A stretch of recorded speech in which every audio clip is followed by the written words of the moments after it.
It begins with a sound, a feeling, the low hum of anticipation that lives in your chest long before you ever leave home. It's the feeling of almost there, of standing on the edge of a new story. This is where the real journey starts, not on the map, but in the moments that ask you to speak, to connect. 1. Welcome to Travel English in Real Life. Today, we're not just learning phrases, we're exploring the key moments where a few simple words can transform your entire experience. We're going to walk the path from nervous uncertainty to confident connection. This is what to say when it matters most.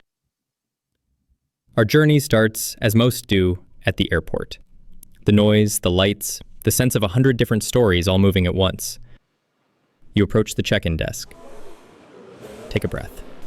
This is your first step, your first connection. You can say, "Hello, I'd like to check in for my flight to London." Or, when you hand them your passport, "I have a reservation under the name Smith."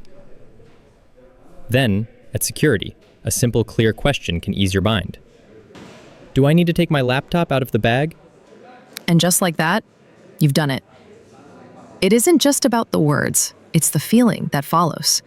The quiet nod from the agent, the sense of order returning to the chaos.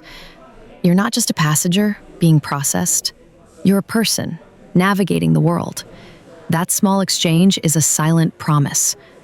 I can do this. The adventure has begun, and I have a voice.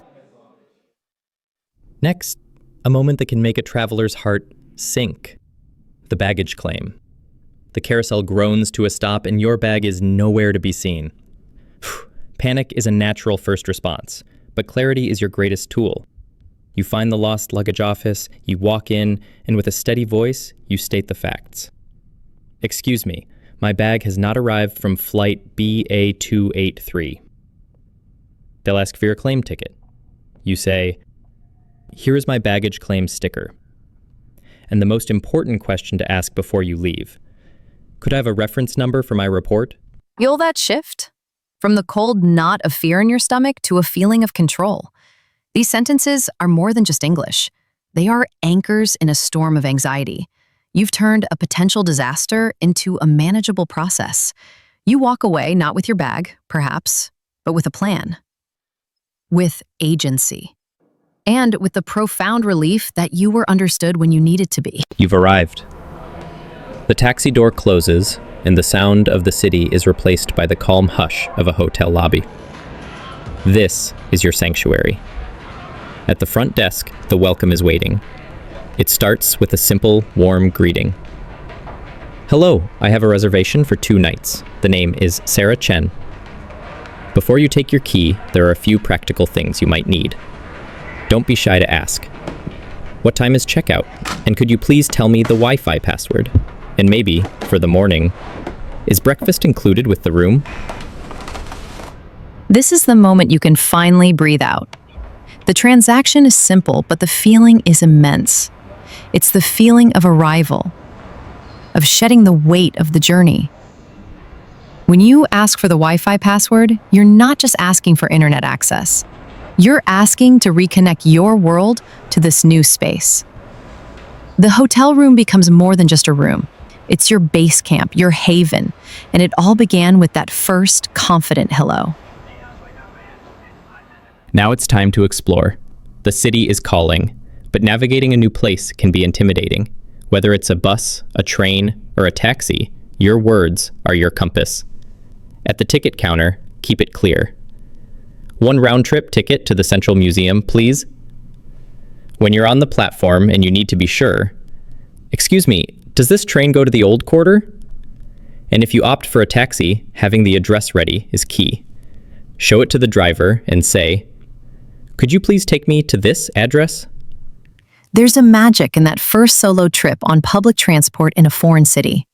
You watch the familiar world give way to the new.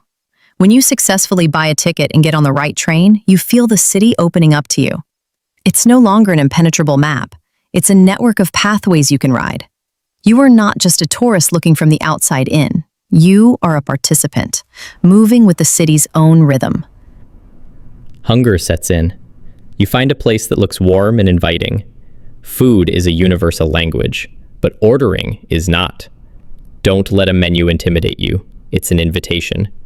Start with, "Could we have a table for two, please?" When you're ready, catch the waiter's eye. A great way to discover local flavor is to ask, "Everything looks so good. What would you recommend?" And if you have dietary needs, it's vital to be direct. For instance, "I am allergic to nuts. Does this dish contain any?" Finally, the simple, graceful way to end the meal. "The bill, please." A meal is so much more than just food. It's the heart of a culture. When you ask for a recommendation, you're doing more than ordering. You're opening a dialogue. You're saying, "Share a piece of your world with me." The smile you get in return, the pride with which they describe a dish, that is the real substance. The connection is the nourishment. We hope it never happens, but sometimes travel presents an emergency.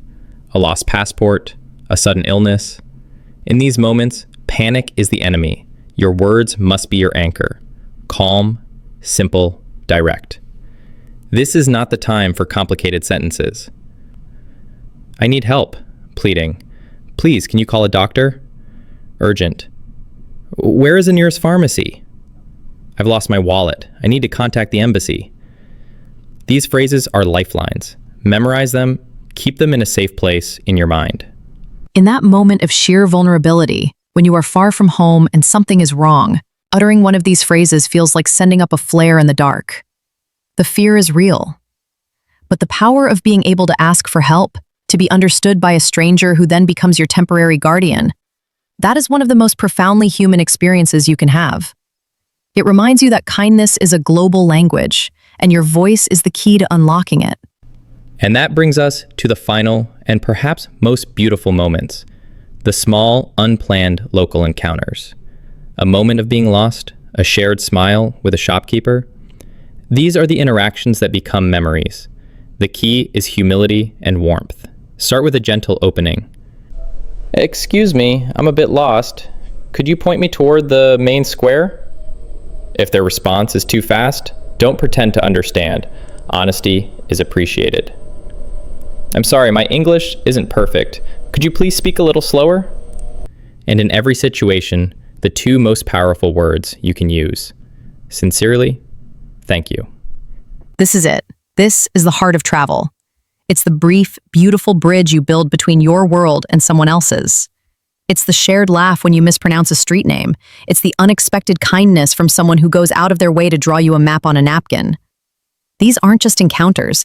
They are the threads that weave your personal story into the fabric of a place. From the airport to the street corner, language is your path. The phrases we shared today are not just lines to be memorized. They are tools for confidence, keys that unlock doors. They reduce anxiety and create space for joy, for connection, for the real experience of travel. Because in the end, the most important destination is not a place on a map. It's a feeling.